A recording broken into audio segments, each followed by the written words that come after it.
bora para mais uma aula! Vamos lá, senhores e senhoritas. Vamos lá, porque agora é o seguinte, gente. Lembra que no começo do ano, lá nas primeiras aulas, eu avisei para vocês que o nosso cronograma ia ser capítulo 2, capítulo 3 e depois eu ia retornar ao capítulo 1, porque ele dá continuidade ao cálculo algébrico, que é de longe o pior conteúdo do ano?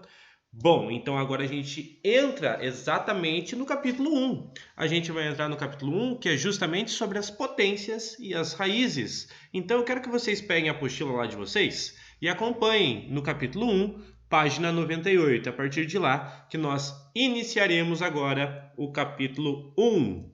Beleza? E a primeira parte já trata da nossa potência. Lembra que no começo do ano, na primeira aula do ano, eu passei exercícios para vocês e muitos deles com potências? Muito bem, então é isso que a gente retorna agora nesse primeiro capítulo. Vamos então relembrar essa primeira aula lá. Então nós temos uma potência, né? Ó, o que a gente designa em cada parte da nossa potência? Ó, a definição, essa é a nossa definição principal, né? Bom, esse A aqui, ó, ele mostra pra gente que é a nossa base. O N é o que a gente chama de expoente.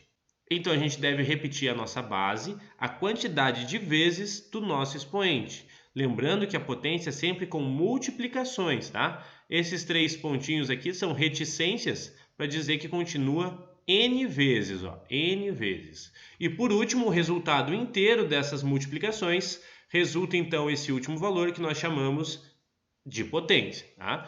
Então, base, expoente, repete a quantidade de vezes e o final da multiplicação, o resultado é a nossa potência. Vamos fazer um exemplo então. Bom, 2 elevado a 3. Atenção e por favor não me faça 2 vezes 3. Né? Não me coloque 6 como resultado. Por quê? Por causa da definição. Ó. Eu não tenho que repetir a minha base, a quantidade de vezes do meu expoente. Então, eu vou repetir a base, que é 2, 3 vezes. Ó. 2 vezes 2, 4 vezes 2, 8. Então, o resultado dessa potência é 8. Tudo bem? Relembraram? Perfeito, né? Na primeira aula do ano também eu passei alguns exemplos para vocês, que eu vou trazer aqui de volta, tá? Ó, rapidamente. Então, ó, eu posso ter também na minha base um número decimal. Ó. No caso aqui eu peguei 1,5. 1,5 elevado a 4. Se nós aplicarmos a definição, é repetir 1,5 quantas vezes? Digam para mim. Isso, se você respondeu 4, perfeito. Repeti 1,5 4 vezes, fiz todas as multiplicações e resulta para mim como valor final da potência 5,0625. Esse é o valor da potência de 1,5 elevado à quarta potência. Muito bem. Exercício exemplo número 2. Eu posso ter agora uma fração elevada a uma potência. Bom, meu Deus, professor, apareceu uma fração, não tem problema. Quantas vezes você vai repetir o 2/3? Diga para mim. 3 vezes. Então, eu vou repetir 3 vezes o 2/3. Ó. Como que a gente multiplica uma fração mesmo que eu já expliquei para vocês? Se vocês já relembraram? De cima com o de cima, de baixo com o de baixo. 2 vezes 2, 4. 4 vezes 2, 8. Embaixo, 3 vezes 3, 9 vezes 3, 27. Por isso, 8/27 avos a nossa fração, o resultado da potência. Número 3, eu também expliquei com a base negativa. E pedi para vocês anotarem no caderno. Toda vez que a minha base é negativa e o meu expoente é um número par, então o resultado deve retornar para a gente um número positivo, porque vai haver regra de sinal agora. Vamos lá então, ó. Vou repetir o menos 3 duas vezes. Menos com menos, isso na multiplicação, regra de sinal válida na matemática. Menos com menos mais, 3 vezes 3, 9. Da mesma forma, um exemplo número 4 é como se fosse uma base elevada a um expoente ímpar. Se isso acontece, se a nossa base é negativa e eu elevo a um expoente ímpar, então o resultado tem que ser um número negativo, né? Então, olha só, repetir o menos 4 3 vezes, né? O número de vezes do meu expoente. Regra de sinal, menos com menos, mais. Mais com menos, menos. Por isso que o resultado é negativo. 4 vezes 4, 16. 16 vezes 4, 64. Por isso, menos 64. Número 5. Quando nós temos qualquer valor, não importa o valor, quando o nosso expoente é zero. Atenção aqui, gente. Toda vez não importando o valor que está aqui embaixo, na base, se você eleva esse valor a zero, o resultado dessa potência sempre, eu disse sempre, vai ser igual a 1. Tudo bem? Sempre será igual a 1. Então, vou colocar outros exemplos aqui. Ah, professor, e se fosse uma fração elevada a zero? Não importa, o resultado é 1. Ah, professor, e se fosse um monstro? Que nem se fosse aqui, ó, variáveis vezes o π dividido por um valor bem baixo, mas tudo isso está elevado a zero. Não importa o que você tem na sua base, o resultado vai ser sempre 1 se o expoente é zero. Tudo bem? Muito bem. Exemplo número 6. Ah, professor, e agora quando o zero está na base? Bom, se o zero está na base, não importa o seu expoente, o resultado dessa potência sempre será o número zero. Aí uma pergunta que geralmente me fazem em sala de aula, né? E vocês vão observar aqui agora e devem estar pensando nesse momento. Tá, peraí. Se qualquer base com expoente zero, o resultado é igual a 1. E se qualquer número no expoente com a minha base sendo zero, o resultado é zero, professor, o que acontece então se eu pegar o zero e levar a zero? Gente, isso aqui é o que a gente chama na matemática de indeterminação matemática, tá? Isso aqui, ó, é uma indeterminação, porque quando o zero está na base, ele resulta zero. Quando o zero está no expoente, ele resulta 1. Então, quando a gente tem um zero elevado a zero, não tem como se determinar. Na verdade, tem um processo, só que esse processo é feito lá na graduação, lá na faculdade. É um conteúdo que vocês de longe não vão ver agora, tá? Ele se chama limite, tender ao limite de algum ponto, né? Então isso a gente só aprende lá na faculdade, né? Tem alguns limites com zero tendendo a zero lá, que o valor não zero, mas ele se aproxima tanto do zero que a gente estima ele como sendo 1, o zero elevado a zero. Mas isso é só lá na faculdade. Agora a gente vai tratar como indeterminação matemática. Tudo bem? Eu vou mostrar alguns exemplos que eu fiz aqui no slide para vocês na calculadora agora, para vocês repararem como que a gente faz isso na nossa calculadora. Tudo bem? Então acompanhem comigo lá, por favor. Então aqui, senhores e senhoritas, ó, trouxe a calculadora para mostrar para vocês como a gente usa potência numa calculadora. Essa aqui é uma calculadora científica. Temos também aquelas calculadoras mais simples, né, que não tem todas essas funções, ou o próprio celular também, tá? Então, na calculadora científica, ó, nós vamos usar esse botão aqui, ó, o acento circunflexo, para indicar potência. Em outras calculadoras, nós podemos ter essa mesma tecla de uma forma diferente. Eu vou colocar aqui do lado, então, ó, as teclas que podem ser em outras calculadoras, que também são científicas. Ou ela vem com acento circunflexo, ou ela vem com esse botão, ou ela vai vir com este botão, ou ela pode vir também com este botão aqui, tá bom? Então aqui a gente utiliza para fazer os cálculos de potência, que nem eu vou mostrar agora para vocês. Na calculadora a gente usa o ponto como vírgula, então vai ser 1.5, uso o acento circunflexo para indicar potência elevado à quarta potência. Então deu lá para a gente, ó, 5,0625. Então, que nem deu no último slide. Também podemos fazer, ó, uma outra operação aqui de potência. A gente colocou lá, ó, vou colocar entre parênteses, menos 3, tudo isso elevado ao quadrado. E pra gente resulta o número 9. Ele fez a regra de sinal aqui, ó, o menos com menos dando mais. Ou também utilizar o menos 4, que nem a gente fez passado, elevado ao cubo, elevado à terceira potência, né? Ó, que tinha dado justamente com o sinal de menos, ó. Regra de sinal, menos 64.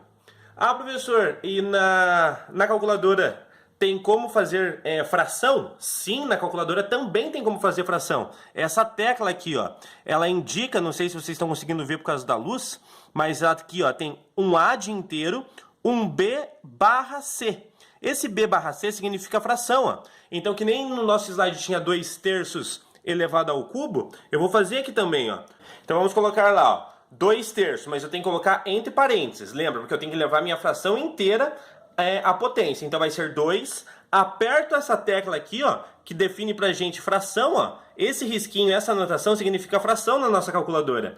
3, fecho parênteses, essa é a minha fração de 2/3, tudo isso vou ficar elevado, que nem a gente tinha feito lá, ó, a terceira potência. Então vai ter que dar igual, ó, a 8/27. exatamente como deu o resultado da operação. Ah, que legal, professor. Mas isso só funciona numa científica, isso. Só funciona numa calculadora científica. Vem aqui, gente, ó. A gente vai ter na calculadora aquele problema que deu, ó. Se eu colocar 0 elevado ao zero, vai dar para mim, ó, math error, ou seja, deu um problema de indeterminação matemática, né? Por isso que ele não dá a solução. Mas se eu colocar, por exemplo, 0,1 elevado a zero, ó, ele vai resultar para mim o número 1, porque é um número diferente de zero elevado ao zero que resulta 1. Só que se eu colocar um número muito baixo, tipo assim, ó, 0,00000 e assim completar com um monte de zeros, 1 elevado a zero, vocês concordam que esse número aqui está muito baixo, né? Então ele está quase próximo do zero, mas não é zero ainda. Se eu elevo ainda, ó, ele vai resultar para mim o número 1. Ah, professor, por que isso acontece? Isso é uma propriedade matemática que a gente só aprende lá no nosso cálculo superior, né, quando a gente entrar na faculdade, que se chama limite. Está tendendo a um ponto, mas sem encostar nele, né? Então, esse limite é igual a 1. Agora, vocês não vão entrar nessa operação, né? Porque isso daqui é um nível universitário. Então, aqui é só para trazer por conhecimento para vocês, tá? Mas não que vocês vão utilizar. Tudo bem? Então, eu não cobro isso em nenhuma atividade, em nenhuma avaliação, só para vocês terem o conhecimento mesmo. Seguindo! Então agora, gente, a gente vai falar sobre os quadrados perfeitos. Professor, o que seria um quadrado perfeito? Quadrado vem da definição geométrica. O que é um quadrado? É uma forma geométrica, né, que tem 4 lados, 4 vértices, todos os ângulos internos são iguais e todos os seus lados também são iguais. Então, para ser um quadrado perfeito, nós precisamos de um fator que se repita duas vezes, sendo um número natural, né? E aí, então, a gente vai ter um quadrado perfeito. Vou dar um exemplo aqui, ó. Digamos que a gente tem esse quadrado de lado 2. Como que a gente acha a área desse quadrado? Não é lado vezes lado? Ou base vezes altura? Não é assim que a gente encontra a área? Olha só, lado vezes lado, 2 vezes 2. Mas espera aí, 2 vezes 2 não é a mesma parte da definição da potência? Eu não posso também elevar esses 2 dessa forma numa potência, ó, com base 2 e expoente 2? Ou 2 vezes 2 ou 2 elevado a 2 resulta em 4. Então, quando isso acontece, quando nós temos um número natural com um fator repetido duas vezes, nós dizemos então que é um quadrado perfeito, porque segue da geometria da forma do nosso quadrado. Tudo bem? Vamos aumentar então esse quadrado. Digamos que eu tenho um quadrado de lado 4 agora. Da mesma forma que a gente fez em cima, vamos efetuar aqui então, ó, L vezes L, ou seja, 4 vezes 4 é a mesma coisa que 4 ao quadrado, que é a mesma coisa que 16. Ó. Então, eu posso transformar esse quadrado em um quadrado perfeito, fazendo a potência de 4 ao quadrado. Ah, professor, você só mostrou com número par. E número ímpar? Tem a mesma forma. Digamos que eu tenho um quadrado agora com o lado 5. Ó. Então, a nossa área não vai ser 5 vezes 5, que é a mesma coisa que 5 ao quadrado, que é a mesma coisa que 25. Então, isso aqui, ó, é um quadrado perfeito. Quadrado perfeito, quadrado perfeito, quadrado perfeito. Conseguiram entender o que é um quadrado perfeito? Muito bem. Avançando então. Gente, agora eu quero que vocês acompanhem comigo lá na página 100. Abram lá na apostila, por favor, e vocês vão observar que agora a gente vai falar do triângulo de Sierpinski. Sierpinski foi um matemático polonês, né, e ele fez várias figuras com as formas fractais. Professor, o que é um fractal? Fractal ele vem do latim fractus e significa fragmento, né? Fragmentado. Dividir uma parte em fragmentos irregulares. Isso significa fractal. Tá? E um dos fractais muito famosos do Sierpinski é exatamente o triângulo que ele produziu. Tá, professor, o que ele fez? Olha só, presta atenção lá, vai seguindo os passos. Primeiramente, ele pegou uma forma geométrica. A forma geométrica que ele pegou foi um triângulo. E esse triângulo é um triângulo equilátero. O que é um triângulo equilátero? Que possui todos os lados iguais. Aí o que ele fez? Ele vai dividir esse triângulo em outros 4 triângulos. E quando ele divide em outros 4 triângulos, ele vai retirar o triângulo central. Então vai ficar dessa forma aqui, ó. Ele dividiu o triângulo azul em 4 triângulos vermelhos e retirou o triângulo central. O que ele faz a partir de agora? Nesse próximo passo, ele vai pegar cada triângulo vermelho e vai dividir novamente em 4 triângulos iguais e tirar o triângulo central de cada triângulo vermelho. Então vai ficar dessa forma aqui, ó. Olha só, dividiu em 4 triângulos verdes cada triângulo vermelho e tirou o triângulo central. E da mesma forma ele vai seguindo assim infinitamente. Quer ver? Ó? Vou pegar agora cada triângulo verde e vou dividir cada triângulo verde em 4 triângulos iguais e retirar o triângulo central. Se eu fizer isso, olha como vai ficar. Ó. Dividir a minha figura. Isso, gente, segue infinitamente. Claro que eu só vou parar nesse passo aqui e não vou seguir mais. Mas se vocês forem fazendo isso, ele vai seguir infinitamente a figura. E assim, ó, a gente não está fragmentando a nossa figura. Isso é um fractal. Tá? Muito bonito de se observar, por sinal, né? Muito bonito, muito legal. Tá, professor, e o que isso tem a ver com potência, né? O que tem a ver? É o seguinte, se vocês conseguiram reparar bem em todos os passos que eu passei para vocês, eles seguem uma determinada lógica. Eu não falei, pega o triângulo, divide em 4 partes iguais, 4 triângulos iguais e retira o triângulo central. E daí vai criar novos triângulos e assim por diante. Se você reparou bem, nós estamos lidando com uma certa potência aqui, ó. A cada passo que eu mudei o nosso triângulo, ele mudou para uma certa potência e uma certa quantidade de triângulos. Daí você pode pensar agora, professor, mas espera aí. Então quer dizer que se você estimar a quantidade de figuras para frente, a gente pode estimar a quantidade de triângulos que vai estar nessa figura? Exatamente isso. Tá, professor, então como que é essa lógica? É assim, ó. Atenção lá.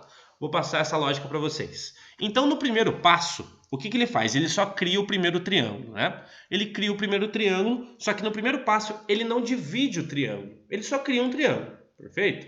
Então, nós vamos chamar esse passo de passo zero. Esse é o passo zero. Por que passo zero? Porque ele não fez divisão triangular. Ele não fez a divisão dos triângulos, tá? Então, esse é o primeiro passo zero. E nós vamos colocar uma potência para esse passo. Qual potência, professor? Exatamente, ó, o 3 elevado a zero. Eu não acabei de mencionar que cada número elevado a zero sempre resulta em 1? Então, no passo zero, eu tenho quantos triângulos? Diga para mim aqui, ó. 1. Porque 3 elevado a zero é exatamente 1. Tá, professor, mas não entendi o porquê do 3 na nossa base. Repara só aqui agora. No próximo passo, eu não disse que ele divide o triângulo em 4 partes iguais, ou seja, 4 triângulos iguais, e retira o triângulo do meio? Bom, se era 4 e ele retirou o do meio, sobram quantos triângulos para a gente? 3. Então, toda vez que ele divide um triângulo, ele divide em outros 3 triângulos. Por isso que a nossa base é 3. Professor, agora faz sentido. Então vamos ver agora o passo número 2. O que ele faz no passo número 2? Ele pega esse triângulo, divide em outros 4 triângulos iguais e retira o triângulo central. Olha só, retirou o triângulo central. Quantos triângulos eu formei agora? Não são mais 3 triângulos? Então o passo número 1, que a gente fez a primeira divisão, é a mesma coisa que 3 elevado a 1 agora. 1 de primeiro passo. O zero anterior foi 0 de passo zero.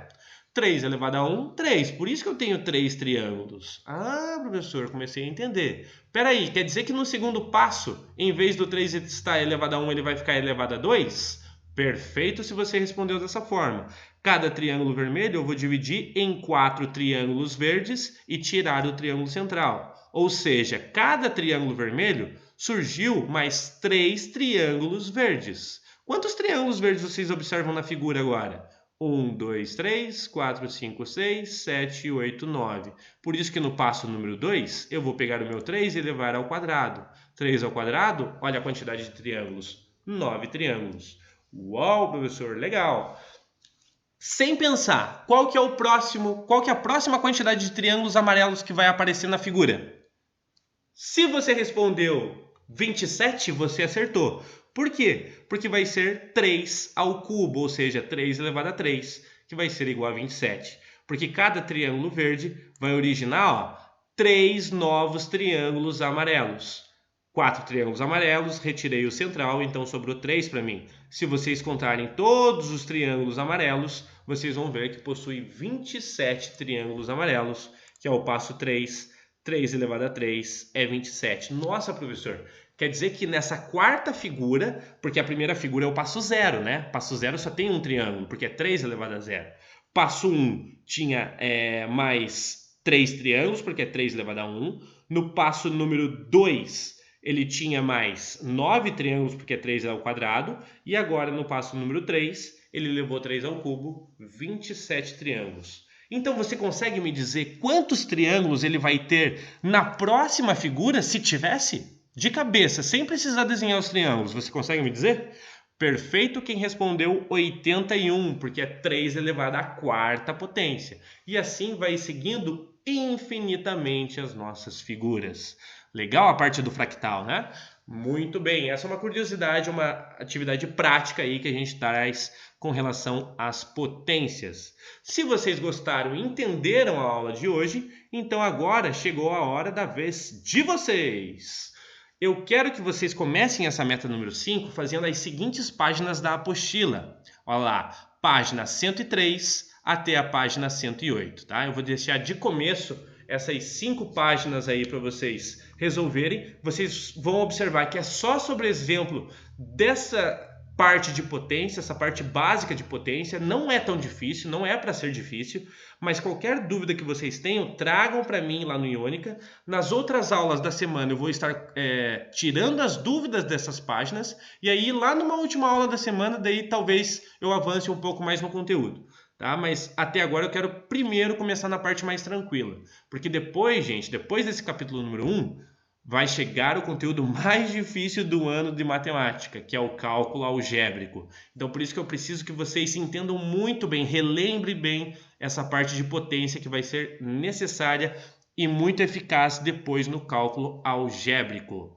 Tudo bem, gente? Conseguiram entender? Qualquer dúvida, estou à disposição no Iônica. Um grande abraço a vocês, bons estudos, bom descanso e até a próxima. Tchau!